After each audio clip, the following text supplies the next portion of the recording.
La hermana de mi esposa es catequista.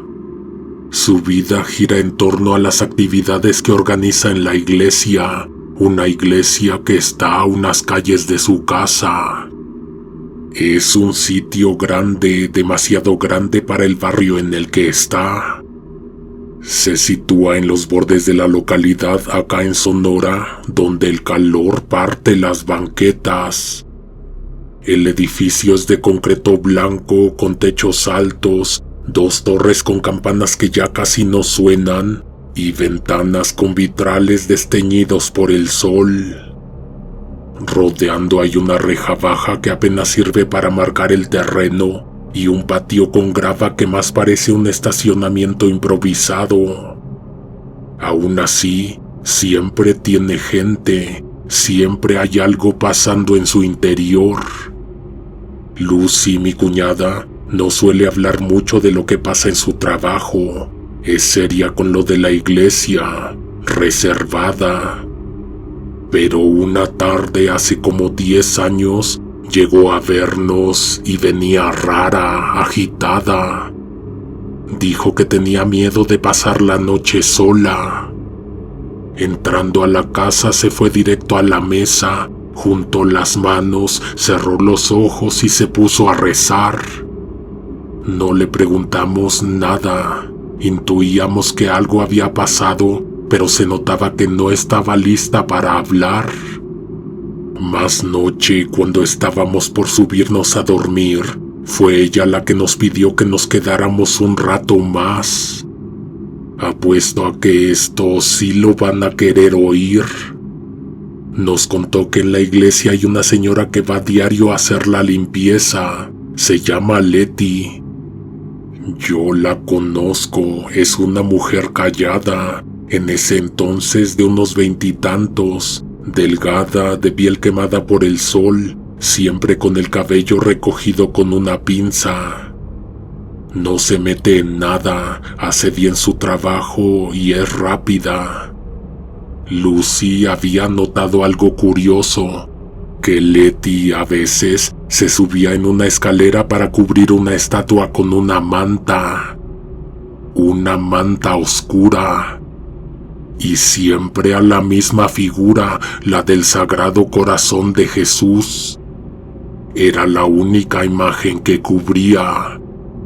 Una vez, Lucy le preguntó que por qué lo hacía. Leti le dijo que porque lo acababa de sacudir y que así no se llenaba de polvo tan rápido. Pasaron los meses y mi cuñada fue atando cabos. Leti tiene un niño. En ese tiempo tendría unos 5 años.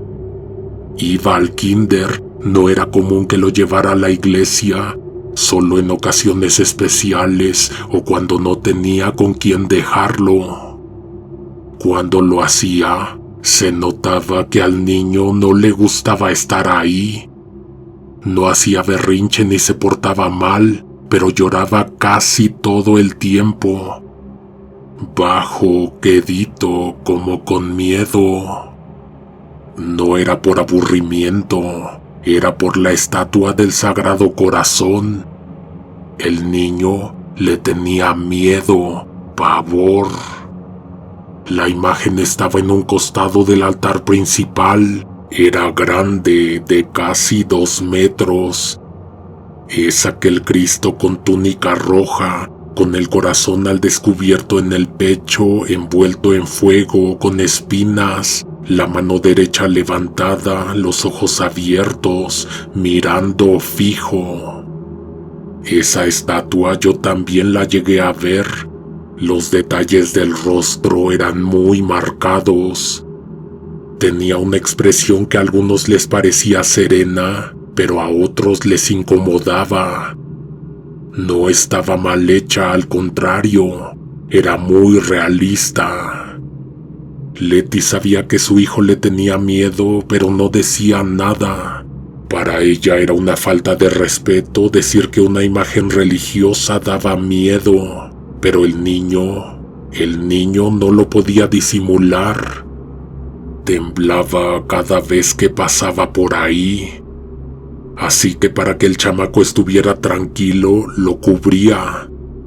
Para eso era la manta, para que su hijo no viera la estatua, o para que el santo no viera al niño.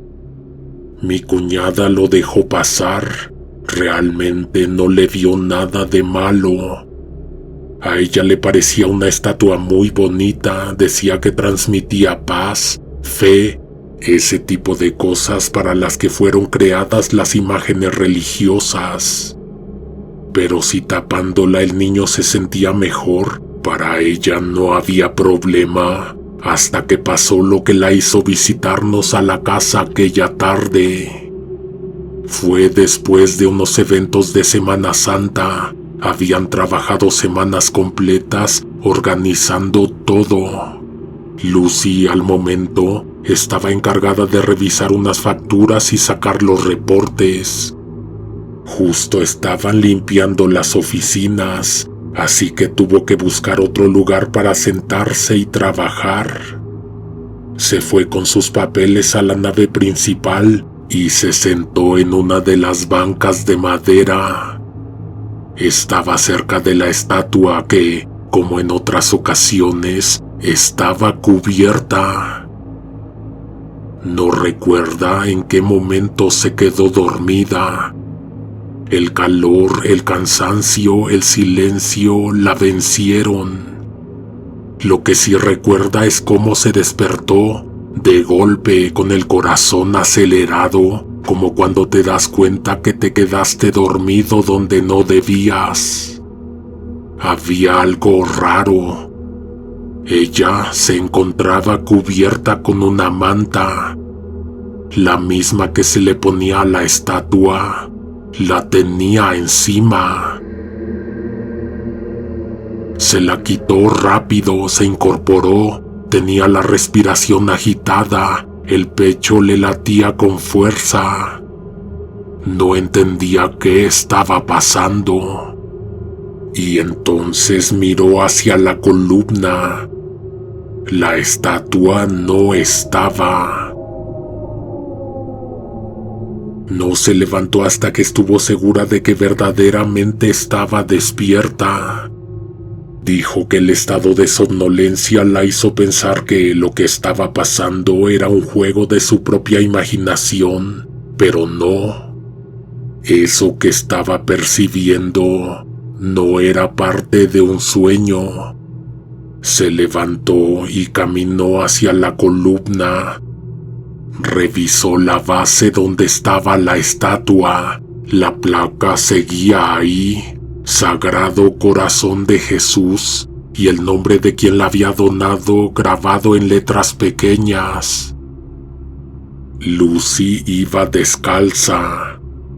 Salió de la nave central y caminó rumbo a las oficinas a ver si ya habían terminado de limpiarlas, a ver si todavía quedaba alguien en la iglesia con ella.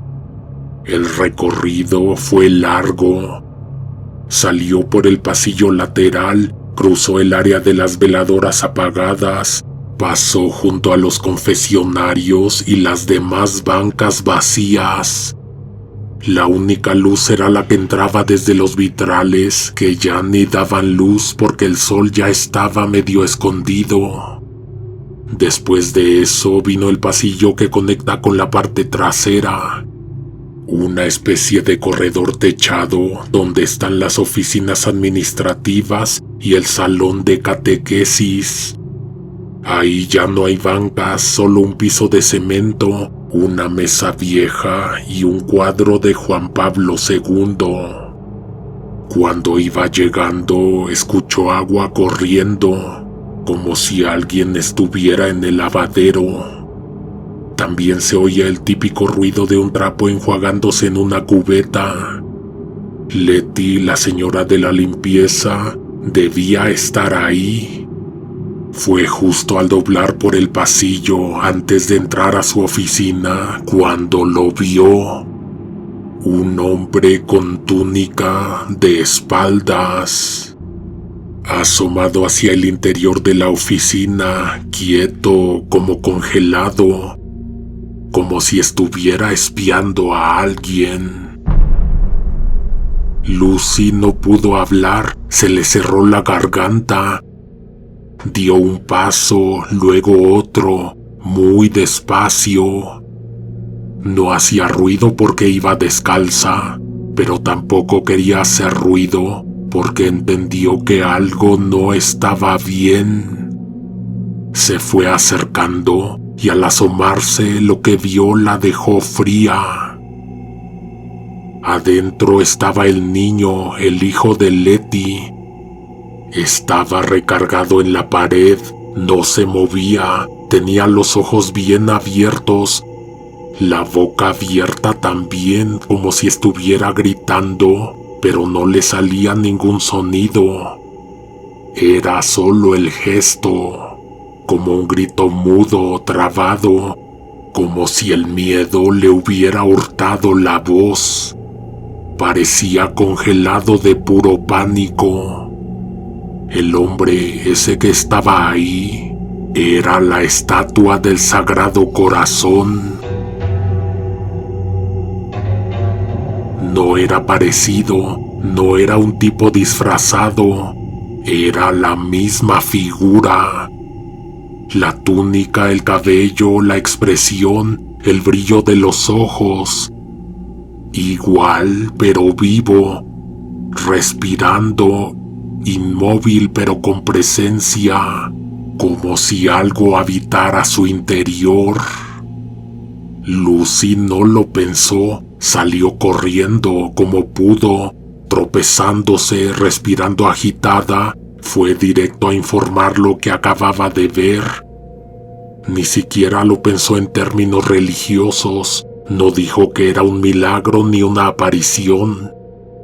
Dijo que eso no era normal, que no era santo, que no era bueno. Su cuerpo lo supo antes que ella. Volvieron a esa columna con el padre, con otras personas, a revisar, a ver si la estatua estaba. Y sí, ahí estaba, parada en su lugar, cubierta otra vez, intacta.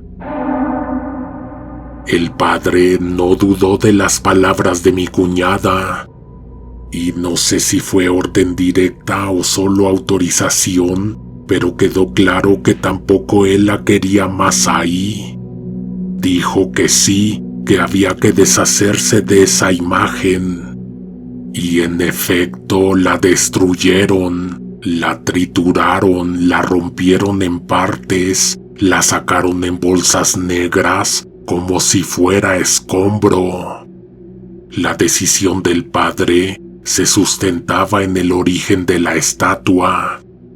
El tipo que la entregó a la iglesia llegó 3 años antes con la estatua y una donación.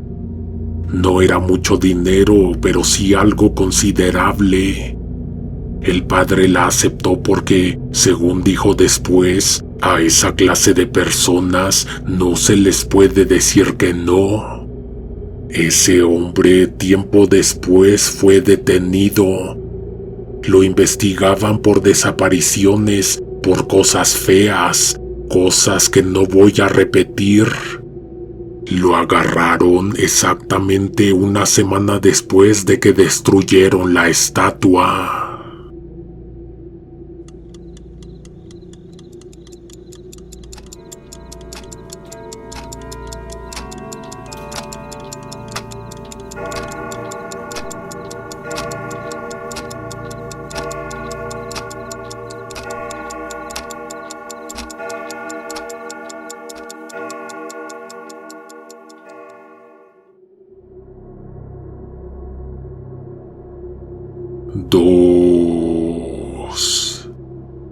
Mi abuelita tenía una virgencita en su cuarto. Siempre la había tenido desde antes de que yo naciera. Estaba en una vitrina de caoba con puertas de vidrio y una lucecita blanca que se encendía todas las noches. La vitrina estaba en una esquina de su recámara, justo frente a su cama. No era una figura grande, pero estaba bien cuidada. Tenía su rosario, su manto bordado y flores. Siempre había flores. Todo el segundo piso olía a flores frescas, porque a esa virgencita nunca le faltaban. Mi abuela se encargaba de eso, cambiaba los jarrones cada 2 o 3 días. Rosas o claveles, lo que conseguía en el día, pero siempre blancas. Decía que así le gustaban a su virgencita. Nadie cuestionaba eso. Era una de esas cosas que se habían hecho así desde siempre. Uno creció con eso y lo normalizó. El altar, el olor, la luz, el silencio que se hacía cuando entrabas al cuarto de mi abuela. Cuando éramos niños y todos vivíamos en su casa, notábamos cosas raras, detalles que hacían dudar. No sabías si preocuparte o si mejor hacerte el tonto, porque es tu abuela y porque hay cosas que un niño no se atreve a preguntar. Una vez, mi prima dijo que la vio romper un huevo en el suelo del cuarto, así sin plato, directo al mosaico, y que luego, en vez de limpiarlo, se agachó y empezó a comerlo con la lengua, lento, como si fuera parte de algún ritual. Otra vez, alguien encontró un frasco con su sangre marcado con la fecha. Estaba en la parte de abajo de la vitrina, envuelto en una tela blanca. También hacía oraciones en voz muy baja, pero no en los horarios normales. A veces a las 3 de la mañana. Varias veces me llegaron a despertar esos rezos. Repetía lo mismo una y otra vez frente a la vitrina, arrodillada, con una vela encendida y las flores recién cambiadas. Una vez la vimos salir al patio con una figura de yeso, la misma Virgen pero en miniatura, y la enterró entre las macetas. Solo le dijo a mi hermana que era para que no se vaya. Nunca explicó qué quiso decir con eso, pero eso era entre nosotros, entre primos. ¿Tú crees que íbamos a preguntarle para qué lo hacía o decirle a alguno de mis tíos? Claro que no. Uno se calla porque es la abuela, porque da miedo, porque estábamos viviendo en su casa. El día en que mi abuela murió, toda la casa olió a flores más que nunca. Era un olor fuerte, dulce, que bajaba por las escaleras como si alguien hubiera llenado la planta alta de ramos recién cortados. Yo me acuerdo bien, ni siquiera me sorprendió. Pensé que era día de la Virgen. Dieron las 11 y mi abuela no bajaba. Fue una de mis tías la que subió primero porque ya era tarde y no se escuchaba nada arriba. Luego subieron los demás y ahí fue donde la encontraron. Estaba en su cama, acostada boca arriba, con la cara tranquila. Tenía el rosario entre las manos, los brazos cruzados sobre el pecho y en sus manos un ramo de flores blancas, frescas. La ventana estaba abierta como siempre y la cortina se movía con el aire lento. Parecía dormida, pero no respiraba. La Virgencita seguía en su altar, todo en su lugar menos una cosa. La veladora a sus pies estaba tronada, rota desde adentro como si se hubiera quebrado sola. El vidrio estaba astillado en forma de estrella y el pabilo seguía humeando. Llamaron al médico, quien llegó 1 hora después. confirmó lo que ya sabían. Muerte natural, tranquila, nos dijeron que había sido dormida, que no había sufrido. El médico asentó, firmó el certificado y se fue. Bajaron a mi abuela entre varios con cuidado. Usaron la cobija que ella siempre tenía en el sillón para cargarla. Mi tía pidió que la pusieran en la sala sobre el sofá largo, mientras preparaban el espacio para el velorio. Alguien llamó a la funeraria, otro empezó a hacer llamadas para avisarle a la gente. Familia, vecinos, conocidos de la iglesia. Mi mamá se puso a preparar café. Las primeras sillas llegaron de casa de la vecina, lo típico, todo rápido en automático, porque no hay tiempo para digerir nada. Fue mi tío Fermín el que dijo que había que bajar la virgencita, que era mejor tenerla abajo para el rosario. Subió con otro de mis tíos y entre los dos la bajaron con cuidado, cargando la vitrina completa. Cuando la pusieron sobre una mesa de apoyo en el comedor, fue que vieron lo que había detrás. Fajos y fajos de billetes, ordenados, envueltos con ligas, algunos viejos, otros nuevos, muchos, de diferentes denominaciones, ocultos detrás del fondo de madera de la vitrina, entre los listones de la parte trasera y un doble fondo que nadie sabía que existía.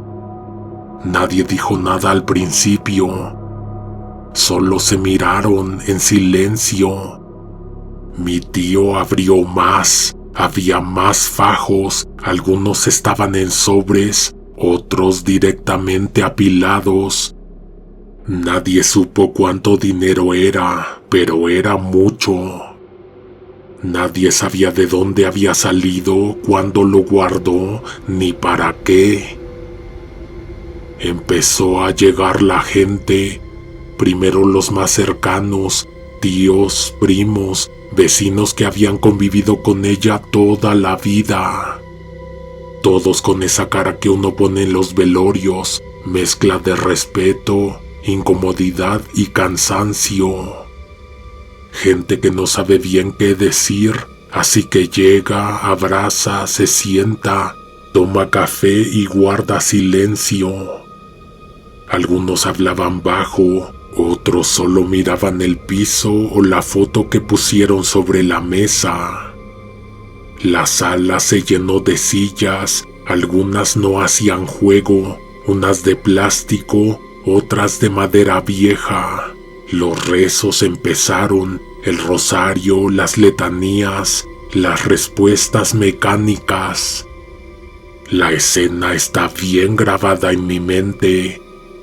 El murmullo de las oraciones, la imagen bajada de la Virgen y el cuerpo de mi abuela en su caja, con su vestido blanco y el rosario entre las manos.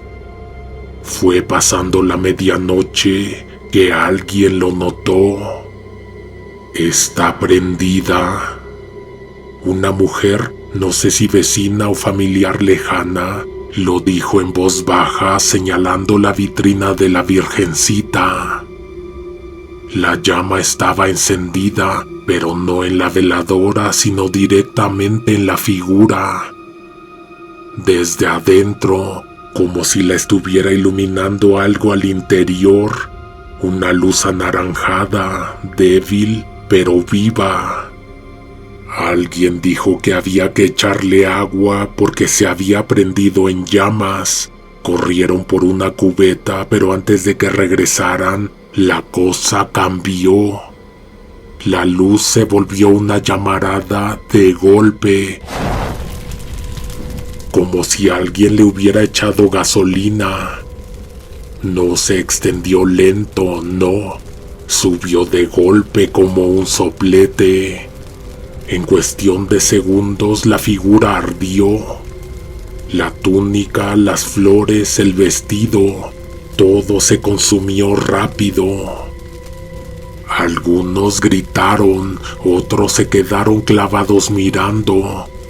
Nadie alcanzó a reaccionar a tiempo. El fuego no se expandió a la vitrina ni a la mesa. Fue directo a la figura y ahí se apagó, solamente durando lo necesario. Cuando todo terminó, quedó lo que nadie esperaba: un esqueleto. Una figura de huesos del mismo tamaño que la Virgen, de yeso o de algún material oscuro, quemado. No tenía rostro, ni manos juntas, ni manto. Era una calavera vestida de sombra. Todos nos quedamos callados, nadie dijo nada, nadie gritó, nadie preguntó qué era eso. Nomás nos quedamos viendo, como si entre todos estuviéramos esperando que alguien se animara a dar una explicación, pero no la hubo. No la hubo entonces y no la ha habido desde aquel día. Mi abuela adoraba a la santa. Me lo he preguntado muchas veces. ¿Lo sabía? Ella misma la cubrió. Jugó con esa doble cara durante años frente a todos. Debió saberlo. Mi abuela era muy lista.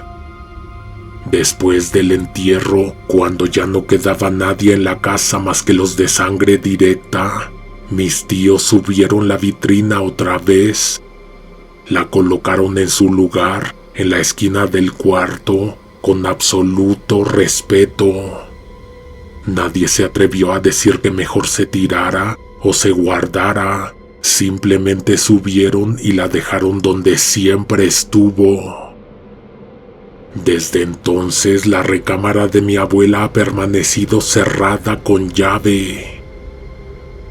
Dicen mis primos que a veces en la noche se ve una luz salir por debajo de la puerta, temblorosa, como de una veladora encendida.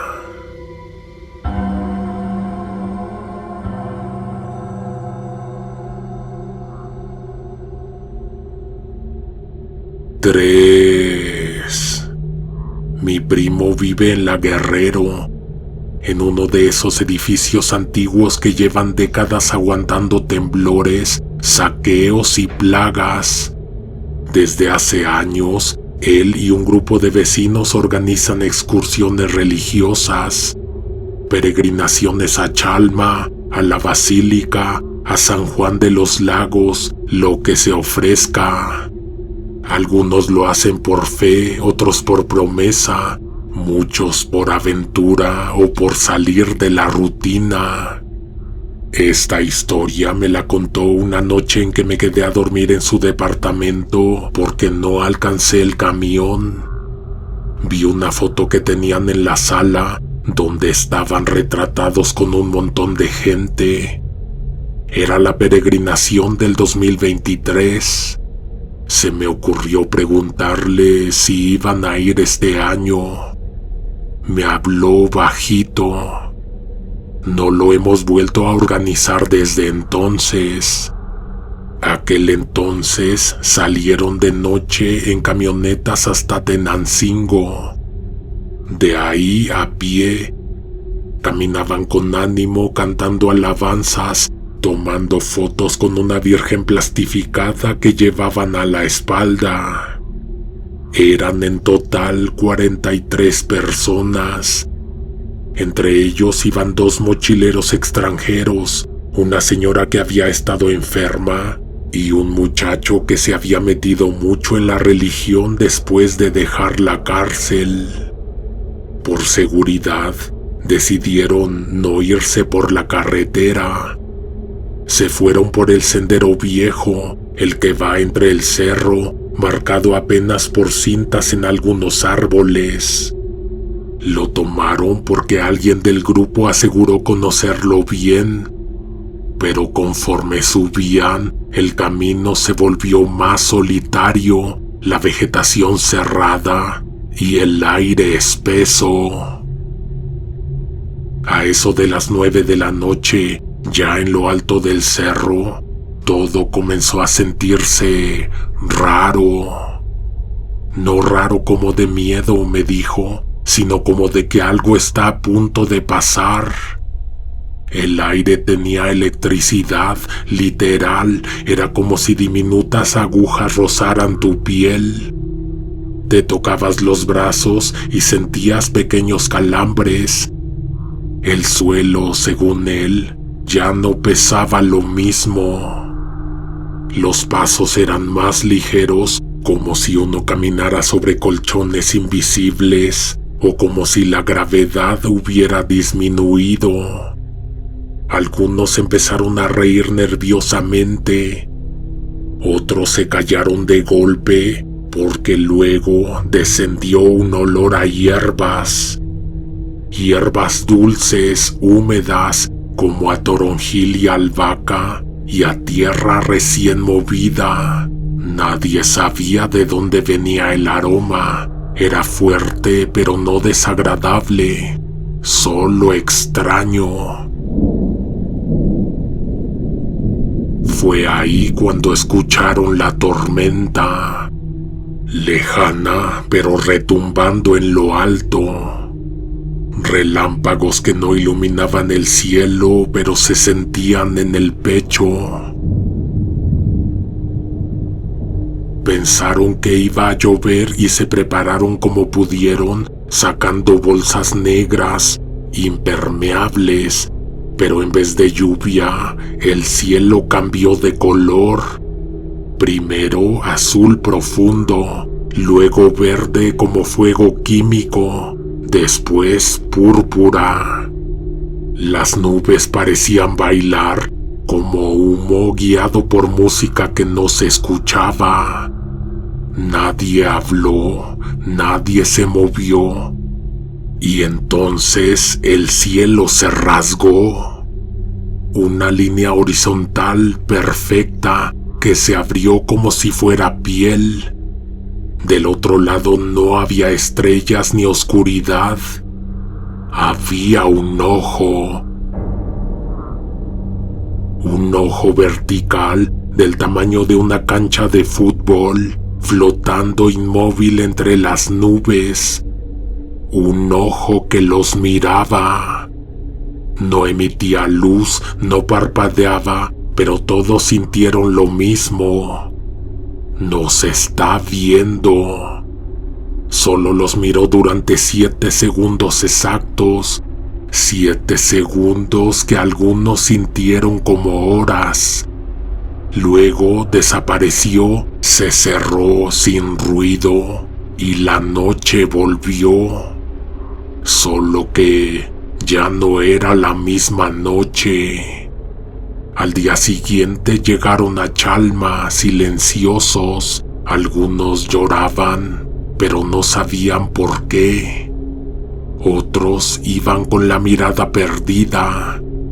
Se bañaron en el río como manda el ritual, compraron veladoras, agradecieron, pero se notaba que algo les había pasado, como si una parte de ellos hubiera quedado atrás, o más bien hubiera sido observada de demasiado cerca. Esa noche, 2 personas se quedaron ciegas, pero decían que no estaban ciegos, que ahora veían más, que podían distinguir formas que se movían dentro de las cosas, geometría imposible, geometría divina, líneas que no deberían existir. 3 más se perdieron. Uno de ellos era el muchacho que había salido de la cárcel. Se metieron al bosque en silencio, sin decirle a nadie, y nunca regresaron. Las autoridades fueron alertadas, montaron operativos, pero no encontraron nada, ni ropa, ni mochilas, ni pisadas. Mi primo dice que el grupo que regresó ya no es el mismo, que a algunos se les va la mirada como si siguieran viendo esa luz, que a veces les cuesta hablar como si tuvieran algo en la lengua que no quieren decir, y que cuando se les pregunta qué fue lo que les pasó, todos contestan lo mismo, pero sin mirarte a los ojos. No vimos a Dios. Dios nos vio.